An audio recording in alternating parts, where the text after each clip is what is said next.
Thank you. 7 News is your local election headquarters, and as we inch closer to the 2020 presidential election, we're trying to track the developing field of candidates. Yeah, fiery second night of the Democrats' presidential debate had former Vice President Joe Biden on the hot seat.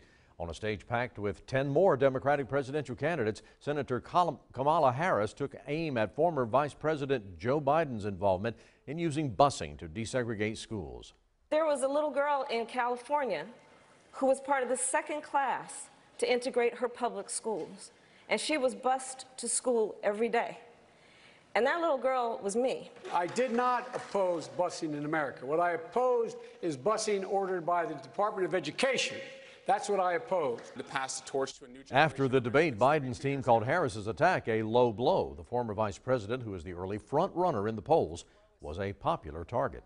20 of the 24 Democratic presidential candidates appeared in the first of the televised debates. The candidates had the chance to very briefly lay out their key issues. Our Georgia Godfrey has a recap of the two-night debate, found out what candidates said on stage and how it matches with what South Carolina voters want to hear.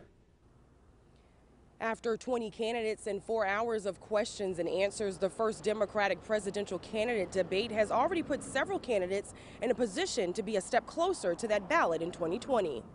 Millions of Americans tuned into the first Democratic presidential candidate debate in Miami earlier this week. The two-day debate divided the top 20 candidates in half.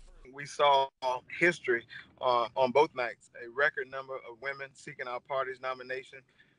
You saw a record number of African Americans, a Hispanic, and an openly gay male on that debate stage. I think that speaks volume.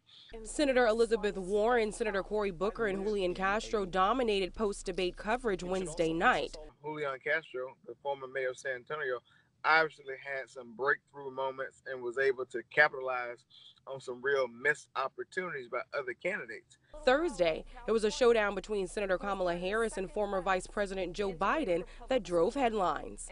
I thought we saw Prosecutor Harris come out, and she answered every single question and had every single thought with the authority of making it her closing argument. She left no political stone unturned. Over the 2 days, candidates were asked questions about health care, immigration, higher education, and the economy. But how does what was addressed on stage translate to what local party leaders hope to see? Locally, we care so much about protecting our democracy. And protecting our democracy means protecting people's rights to vote, making voting easier, and ending gerrymandering, where politicians pick who their voters are rather than voters picking the politicians. The candidates will be back on the stage next month in Detroit to tackle more voter issues. And remember, South Carolina plays a crucial role in deciding which Democratic candidate will make it to the ballot in 2020. That's because whoever South Carolinians choose here in the Democratic primary in February will have momentum to win in other states as well. In Columbia, Georgia Godfrey, 7 News.